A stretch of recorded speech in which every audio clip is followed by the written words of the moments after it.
ओम नमो भगवते वासुदेवाय स्वाहा। ओम नमो भगवते वासुदेवाय स्वाहा। ओम नमो भगवते वासुदेवाय स्वाहा। ओम नमो भगवते आंजनेयाय महाबलाय स्वाहा। ओम नमो भगवते आंजनेयाय महाबलाय स्वाहा। ओम नमो भगवते आंजनेयाय महाबलाय स्वाहा। ओम नमो भगवते आंजनेयाय महाबलाय स्वाहा। ओम ऐं ह्रीं क्लीं चामुण्डायै विच्चे दुर्गा देव्यै नमः स्वाहा। ओम ऐं ह्रीं क्लीं चामुण्डायै विच्चे दुर्गा देव्यै नमः स्वाहा। ओम ऐं ह्रीं क्लीं चामुण्डायै विच्चे दुर्गा देव्यै नमः स्वाहा। बस बस बस अपने राज। ओम ऐं ह्रीं क्लीं चामुण्डायै विच्चे दुर्गा देव्यै नमः स्वाहा। ओम ऐं ह्रीं क्लीं चामुण्डायै विच्चे दुर्गा देव्यै नमः स्वाहा। जल घुमा दीजिए। ओम या भोजनाम यु भोजदान ऊर्जे दधातनो महिरणाय चक्षसे।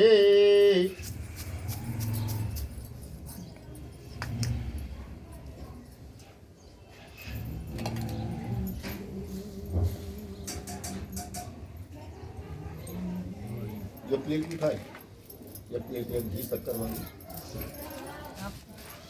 नहीं, ये मिला नहीं। जल घुमा दिए, चावल को थोड़ा डीप कर दिए। ओम चंद्रमा मनुषो जात ऋषिक्षु शूरो जादव सूत्राद्वाय प्राणिये मुखाद अग्निर अजायत। छोड़ दीजिए अंदर। चलिए चावल फूल, चावल फूल लेकर के हाथ जोड़िए। अब आपने किरण जी आजा, एक बार इधर देखिए सामने को। ओम ध्येयं सदा परिभवाग्नमभीषदोहं दीर्घास्पदं शिवविरञ्जुनुतं शरण्यं भृत्यार्त्यं प्रणतबालभवादिपूतं वन्दे महापुरुषते चरणारविन्दं। गंगातरङ्गरमणीयजटाकलापं गौरी निरन्तरविभूषितवामभागं नारायणप्रियमनङ्गमदाप्यहारं वाराणसीपुरपतिं भज विश्वनाथं। भूतादिबाहुजगभूषणभूषितान्तं व्याघ्रादिनां वर्धनं जटिलं त्रिनेत्रं पाशाङ्कुशाम्भे प्रतिशूलपाणिं वाराणसीपुरपतिं भज विश्वनाथं। बोले विष्णु भगवान की जय। उसको लिए रहिएगा। ओम त्रे व्यासौवाच एकदाने विकारणे ऋषियासौ नक्काद्याः प्रवक्ष मुनियाः सर्वेषु तं पौराणिकं खलु। ऋषियाौ तु वितेन तपसां किं वा प्राप्ते वाचितं फलं तत्सरस्वतीमिच्छामः शिष्य महामुने। एक समय नैमिषारण्य क्षेत्र में शौनक 88,000 ऋषिगण इकट्ठे होकर के और आपस में विचार करते हैं कि सतयुग त्रेता द्वापर 3 युग व्यतीत हो गए, अब आ रहा है कलयुग। इस कलयुग में मनुष्यों को महान से महान कष्ट प्राप्त होगा। क्यों कष्ट प्राप्त होगा? कोई धर्म को नहीं मानेगा, कोई अपने माता पिता की सेवा नहीं करेगा, कोई भगवान की पूजा नहीं करेगा, अधर्म ज्यादा होगा इस कलयुग में। इसी को कहते हैं कलयुग। घाम है, धूप है, धूप ज्यादा लगेगा। ओम ततो दृष्ट्वा जना सर्वान् नानाक्लेशमता नाना योनिष्वत्नाक्लेशमासुकर भी। जब 88,000 ऋषि मुनि महात्मा इस प्रश्न का उत्तर नहीं दे पाए, तब सूत जी महाराज ने कहा कि मैंने जो सुना है वो मैं आप लोगों से बतला रहा हूँ। क्या बात है? कि सतयुग त्रेता द्वापर में किस देवता की पूजा होती थी, कैसे पूजा होती थी, क्या करते थे। लेकिन इस कलयुग में किस देवता की पूजा होना चाहिए, खर्च कम लगे, फल अधिक प्राप्त हो। तो सूत जी ने क्या कहा, एक दिन नारद जी घूमते हुए उनका इच्छा थी कि आज हम मृत्युलोक का भ्रमण करें। मृत्युलोक में आकर के क्या देखा, जितने जीव हैं, जितने प्राणी हैं, नाना प्रकार की योनियां हैं। कोई कीड़ा है, कोई पशु है, कोई मेढक है, कोई गाय है, कोई भैंस है, नाना प्रकार मनुष्य है, नर और मादा है, दोनों हैं। तो इनकी देख करके किसी को सुखमय नहीं देखा इस पृथ्वी के ऊपर। किसी को धन की कमी, किसी को जन की कमी, किसी को ग्रह की कमी, किसी को संतान की कमी, कोई न कोई कमी हर व्यक्ति के ऊपर नारद जी ने देखा। नारद जी ने क्या सोचा, हमसे आते नहीं बना, हम अगर स्वर्ग लोक में रहे होते तो ज्यादा अच्छा रहा है, हमारा यहाँ आना बिल्कुल निरर्थक हो गया। अब है हम इन लोगों का कष्ट देख लिए, ये कष्ट से छुड़ाने का भी उपाय हम ही को करना। नारद जी वहां से चलते हैं और कहाँ पहुंचे, जहाँ जाकर के क्षीर साई जो भगवान विष्णु जैसे विष्णु भगवान के पास पहुंचे, देखा कि भगवान बैठे हैं और नारद जी को देखते ही भगवान निद्रा मग्न हो गए। लक्ष्मी जी जो थी उनकी अर्धांगिनी वो पैर दबा रही थी भगवान की। अब नारद जी सोचें कि अगर हम यह समय मां गए तब लक्ष्मी जी कह रही हैं कि भगवान सो रहे हैं, अभी आप नारद जी जाइए, कल आ जाएंगे। है नारद जी को जब ये चिंता हुई कि मैं तो अगर गया तो ऐसा कह देंगी, इसलिए इस प्रश्न का उत्तर तो मुझे भगवान से लेना। तो केनो पांचतेषां दुःखनाशो भवत्वम् इस संचिंता विश्लोकम गतिसदा। नारद जी इसलिए गए भगवान के पास कि अगर मैं जाता हूँ कहाँ, ब्रह्मा जी के पास। ब्रह्मा जी को सृष्टि रचने से टाइम नहीं है, किसकी मृत्यु किसकी जन्म किसका क्या, तो उनके पास टाइम नहीं है। अगर कैलाश जाता हूँ शंकर जी के पास, शंकर जी को पता नहीं कि कितने साल की तपस्या में मग्न है, तो मेरे प्रश्न का उत्तर नहीं मिलेगा। मेरे प्रश्न का उत्तर कहाँ मिलेगा? क्षीर साई भगवान सब आगे आ जाएगा। तो किमर्थमां दोषित्यं किम ते मृते कथस्य महाभागे तत्सुर कथयामते।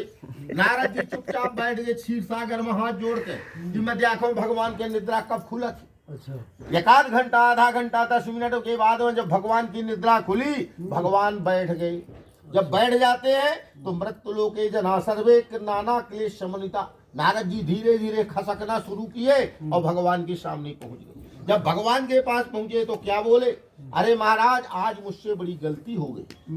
मैं आज मृत्युलोक में पहुंच गया और मृत्युलोक में जाकर के मैंने क्या देखा, जो जिस योनि में है वो कष्ट में है, सुख में किसी को नहीं देखा महाराज। तो मैं आपके पास आया हूँ। तो भगवान ने क्या कहा कि साधु पट्टम तयावस्या लोकानुग्रह कांक्ष्य। आज तक जो भी मेरे पास आया तो अपना निजी स्वार्थ करके आया है कि मोरे लड़का नहीं आ महाराज, मुझे लड़का दे दी, मोरे धन नहीं आ मुझे धन दे दे। लेकिन कोई ये नहीं आ हुआ है कि महाराज मैं प्रार्थना करा तो सारे संसार का कल्याण करिए। मेरे का को मेरे पास में अपने आए हैं आज नारद जी, आप सारे संसार का कल्याण के लिए मेरे पास आए। तो मैं तुम्हें बतला रहा हूँ कि प्रथमस्ति महान पुण्यम स्वर्गे मित्ते चतुर्लभम। महान पुण्य को देने वाला इस स्वर्गलोक और मृत्युलोक, पाताल लोक कहीं नहीं है। धन कम खर्च करें और फल सबसे ज्यादा प्राप्त करें।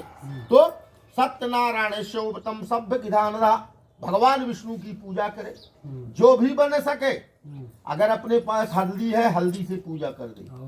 चावल भर है, चावल से पूजा कर दे, भगवान प्रसन्न हो जाएंगे। कुछ नहीं आए तो पत्रम पुष्पम फलम, जो भी अपने पास है उसी से भगवान की पूजा करिए। लेकिन पूजा कैसे करें? आत्मा से। ऐसा नहीं अरे राम राम राम राम राम मेरे 5 रुपए खर्च हो गए पूजा में तो बेकार निरर्थक चला। इसलिए ऐसा नहीं होना चाहिए। जो भी आप करिए कपट हो करके, ये नहीं कि अपने मन में कपट रहा है और यहाँ कामों चलता है, ऐसा नहीं होना चाहिए। आप पूजा कर रहे हैं शांति से करिए। कोई सब मोह माया को छोड़ दीजिए 10 मिनट के लिए, उसके बाद में आप फिर महामोह अपने मोह माया में आ जाएंगे। कोई बात नहीं। जब ऐसा भगवान ने कहा कि भगवान विष्णु का पूजन करें तो नारद जी ने कहा महाराज बड़ा अच्छा बताएं कि विष्णु भगवान की पूजा करें, लेकिन पूजा करे कैसे, यहाँ तो बता दे। तो भगवान ने क्या कहा कि किम फलम किम विधानम च कथम केन तद्भृतम्। इसका फल क्या है, विधि क्या है, किस प्रकार से भगवान का पूजन करना है वो भी तो हमें बता दीजिए, तब ना हम करवाएं किसी प्राणी से पूजा। तो भगवान ने कहा सबसे पहला काम दुख शोकादि शमनम धन धान प्रवर्धनम। दुख जिसके पास अगर है दुख को नष्ट करने वाला है, धन धान को बढ़ाने वाला है। सौभाग्यम संततकरम सर्वत्र विजय पदम, सौभाग्य को देने वाला है। अगर आप कहीं सोचे कि मेरी इस जगह में विजय हो जाए धर्म के से, तो आपकी विजय निश्चित। सत्यनारायण देव विजय चैन शामखे। भगवान का पूजन कैसे किया जाए कि ब्राह्मण बांध सैचो, अपने आचार्य पंडित को बुलावे, भाई परिवार जो है अपना कुटुंब उसमें बुलवा दे दे और भगवान में पूजा कर के लिए तत्पर होकर के बैठे। ये नहीं कि मुझे अभी रोटी बनाना है कि चावल बनाना है कि दाल बनाना, ऐसा नहीं। जब तक भगवान की पूजा में बैठे तो निश्चल बैठे। तो नैवेद्यम भगवता संपादम भक्षुमत्वम, भगवान का भोग भी भगवान महाराज बता दीजिए। नारद जी ने कहा कि भगवान का भोग भी बता दीजिए क्या करें। तो नैवेद्यम भगवत संपादम रंभा फलम गतम क्षीरम, सबसे पहला काम है सत्यनारायण की पूजा में रंभा फल। रंभा फल कहते हैं केले को, केला का फल रंभा फल है। तो केला का फल अगर हमारे पास 5 नहीं है, 10 नहीं है, 50 नहीं है, एक केला है, एक ही केला से भगवान का पूजन कर दिया जाए, भगवान संतुष्ट। लेकिन केला का फल अत्यंत आवश्यक है। रंभा फलम गतम क्षीरम गोधूम चूड़कम। केला का फल नहीं मिल रहा, एक ही मिला, उसके साथ में ऋतु फल होते हैं। जैसे सावन भादों खीरा फर गया, लेदी फर गई, कुमड़ा फर, माने कोई भी फल से भगवान का पूजन आप कर सकते हैं। नैवेदम दासम पादम भजपुतम रंभा फलम गतम क्षीरम गोधूम चूड़कम। गाय का दूध, गेहूं का आटा, शक्कर मिलावे, चूर्ण बना ले, जिसको पंजीरी कहते हैं हम आप, तो पंजीरी बना ले, और गाय के दूध का पंचामृत बना ले, दूध दही शक्कर घट डाल के, उतने में ही भगवान प्रसन्न है। आप न चढ़ाइए ना रोट की एक कुंटल के पूरी बना करके हम भगवान को चढ़ाए, नहीं, खाली पंजीरी चढ़ा दीजिए, उतने में ही भगवान प्रसन्न है। अगर रोट बनाते हैं तो गुड़ या शक्कर डाल करके मीठे रोट बनाना चाहिए। अभावे साल चूड़मगा सरकरावा गुड़ स्वता। यदि हमारे पास गेहूं का आटा नहीं है, शक्कर भी प्राप्त नहीं है, तो कुछ नहीं, चावल का आटा और गुड़ मिला करके चूर्ण यानी पंजीरी बना ले, वही भगवान को अर्पण कर दीजिए, उतने में भगवान प्रसन्न।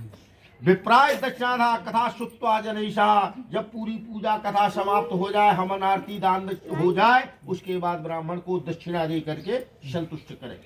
ततश्च बंधवी साधम विप्रात वधूजित। पूजा समाप्त होने के पश्चात ब्राह्मण को अपने घर में भोजन करावे। प्रसादम भक्षेत कृत्यान्नत गीतादिकम चरेत। जैसे मान लीजिए कि यहाँ भगवान का पूजन हो रहा है, अब 4 लोग इस टोला के आए हैं आपके यहाँ बलौंगन में, तो जब भगवान का प्रसाद लेकर के जाएं तो भगवान सत्यनारायण सत्यनारायण ऐसा मने मन अपने कहते हुए और अपने घर के दरवाजे तक जाएं। यम कदे मनुष्यानाम वांछासी दिभोतम विशेषता कलयुगे लघु पाद भूतले। भगवान ने कहा, सुनो नारद जी, ये पूजा केवल कलयुग में मृत्युलोक के लिए मैंने तुमसे बताया है। मृत्युलोक के प्राणी इस प्रकार से भगवान सत्यनारायण का जो प्राणी पूजा करेगा वो मोक्ष को प्राप्त होगा। इति श्री स्कंद पुराणे रेवाखंडे श्री सत्यनारायण व्रत कथायाम प्रथमो अध्याय। बोले वृंदावन बिहारी लाल की जय। पुनः चावल पुष्प